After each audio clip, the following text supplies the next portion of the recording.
Hi students, welcome to yet another session of my class. We are discussing the paper Writings on Contemporary Issues. And at present we are discussing the third chapter, that is what secularism is and is not, by Romila Thapar. In the last class we discussed about the concept secularism, its meaning and significance, etc. What do you mean by secularism by Romila Thapar? According to Romila Thapar, secularism, it is not a denial of religion but a curtailment. Curtailment in the sense means reducing or restricting of the control that religious organizations have over social functioning. Let us continue the chapter. Yes. Religion had originated as a personal emotional need. Yes. Yes, in the earlier period, religion had originated as a matter of personal emotion to satisfy one's personal or emotional needs. Religion had originated, that is in the earlier period, religion had originated to satisfy one's personal or emotional needs. This was then extended to explanations of how one experienced life and beyond that how the universe functioned. Yes, after some time, the significance or the meaning of religion, its meaning or its significance is extended to explanations of how one experienced life. That is, we try to equate or to relate the existence of our life with a religious belief, and beyond that how the universe function, and beyond that we try to equate the functioning of the universe with a religious belief. This was all attributed to a supernatural power who was held in awe. All these things are closely associated to a supernatural power who was always held in awe, that is always in a respectful state or respectful position. Gradually, however, this personalized religion became a complex organized religion and took the form of institutions ambitious to control society and politics. Gradually, that is later period, this personalized religion became a complex organized. That means it acquired a wider significance.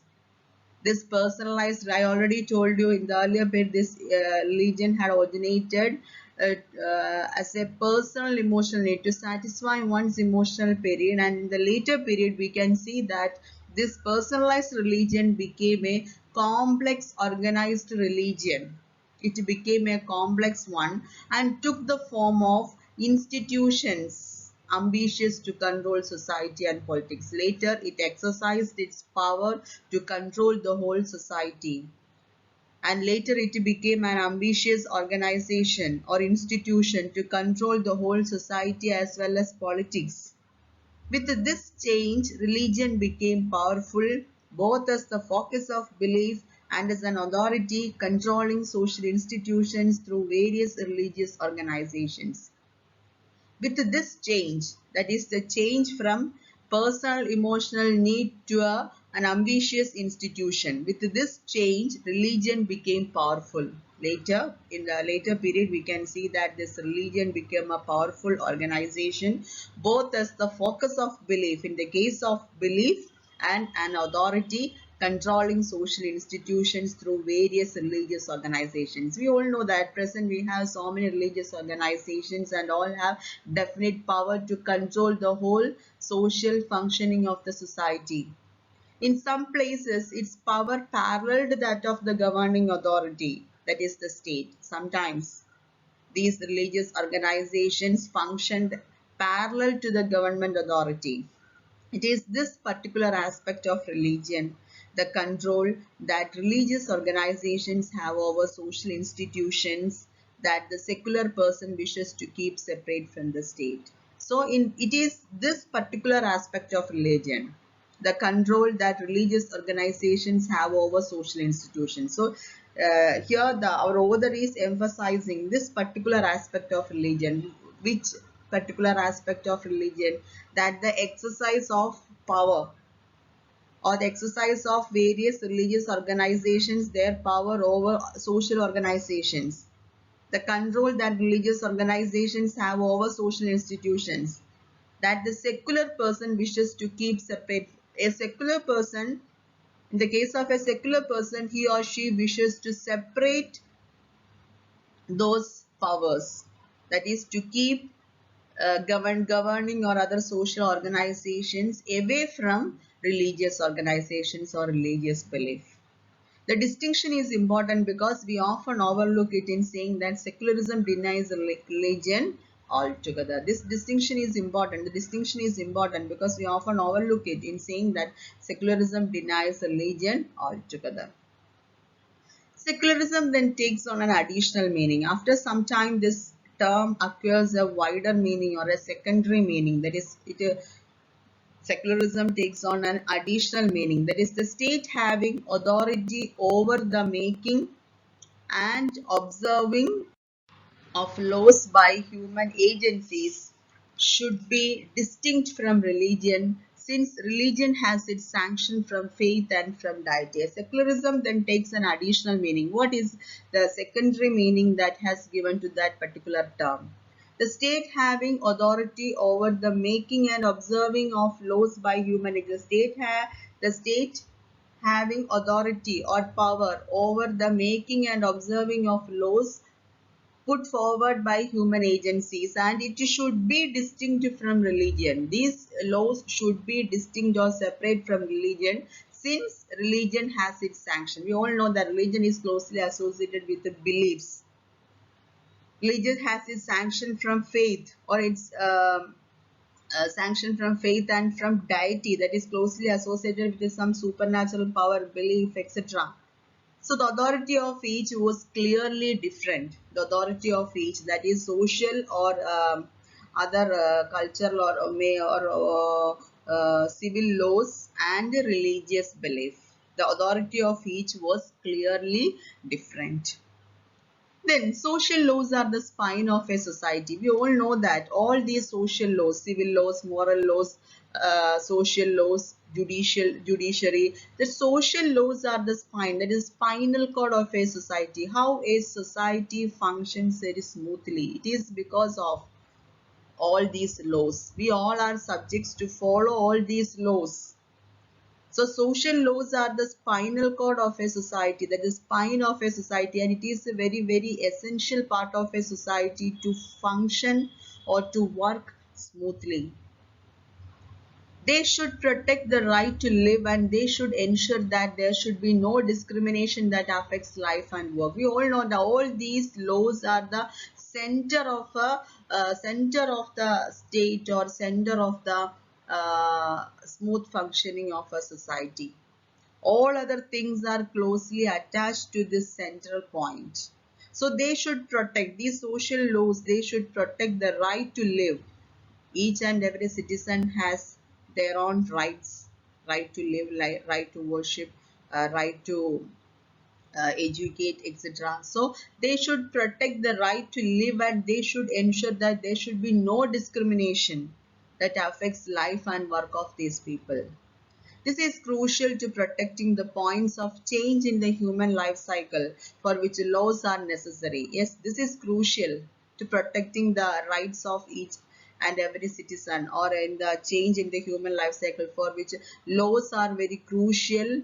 Laws are necessary because such as registering birth. We all know that birth certificate, the registration of the birth of a child, it is very important. It is associated, or it is a part of social law. Then marriage certificate is registration, or even divorce. Then processes of education, all things are associated with these social laws.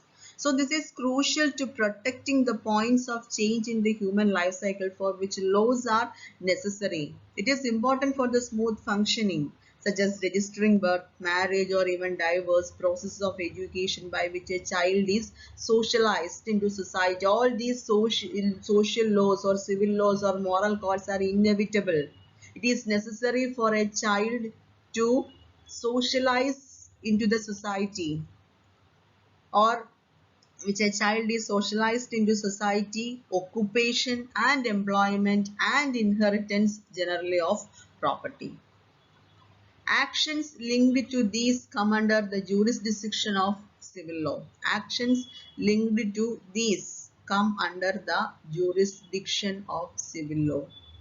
To make this link effective, social laws have necessarily to provide the basic aspects of welfare in a modern state. To make this link effective, social laws have necessarily to provide the basic aspects of welfare in a modern state, the absolute minimum of which are equal access to education and to healthcare for all members of society. So social laws have necessarily to provide, these social laws or moral codes or civil codes are responsible to provide equality among the citizens. At least equal access to education and to healthcare for all members of society and to employment. And this is to be irrespective of religion and caste, and it should be irrespective of any religious belief or any caste discrimination or something like that. That is the necessity, or that is the importance of these or the importance of the observance of these social laws. To make this link effective, social laws have necessarily to provide the basic aspects of, it should provide the welfare of the whole state, provide the basic aspects of welfare in a modern state, the absolute minimum of which are equal access to education. At least minimum requirements should be provided to the whole humanity or the well-being of the whole society. That means equal access to education, equal access to healthcare for all members of society, equal access to employment, and this is to be, and this should be irrespective of that. That means this should not be based on any religious belief or any caste priority or something like that. If civil laws are to be universal and uniform as they would be ultimately in a secular society, then we must guarantee this endorsement by the state. If civil laws are to be universal and uniform as they would be ultimately in a secular society, then we must guarantee this endorsement or this provision by the state. Discrimination on any count would be completely unacceptable. Discrimination on the basis of religion or caste or any count would be completely unacceptable. It won't be accepted. So religious authority continues in a secular society, secular system, but is limited. That means secularism is not the denial of religion, but it is a definite demarcation or curtailment. So religious authority continues in a secular system, but it is limited. Its authority, the exercise of the power exercise is limited. It extends only to governing religious belief and practice. That according to Romila Thapar, uh, he emphasizes that, yes, not he, she emphasizes that it extends, that is the religious authority extends only to governing religious belief and practice only, not to govern any social or moral or not religious governmental organizations. It extends only to governing religious belief and practice only. It has been argued that there should be no rigid barrier between religion and the state, but there can be a negotiated principled distance between them. It has been argued that there should be no rigid barrier between religion and the state, but there can be a negotiated, principled, that is, we can give a definite, principled or a framed or marked distance between this religion and the state. This can allow for new alignments. This can provide new alignments within the religion or between religions or between religion and the state. This can establish new relationships, that is new relationship within the religion or between religions or between religion and the state. That means a definite demarcation or separation should be, yes, focused. The overall relationship would disallow the dominance of any single religion, since each would have equal rights on the state and the state on them. And that means the overall relationship would disallow the dominance of any single religion. That's a don't allow the dominance of any single religion. The overall relationship would disallow the dominance. Please avoid or disallow the dominance of any single religion, since each should have equal right. Each and every religion has its own stability, its own state, its own equal rights, etc. So don't allow or disallow the dominance of any single religion within this context, since each would have equal rights on the state and the state on them, and equal status before the law. Yes, each and every religion has equal status before the law. Nevertheless, there is a degree of stipulated separation. Stipulate means to state exactly what must be done.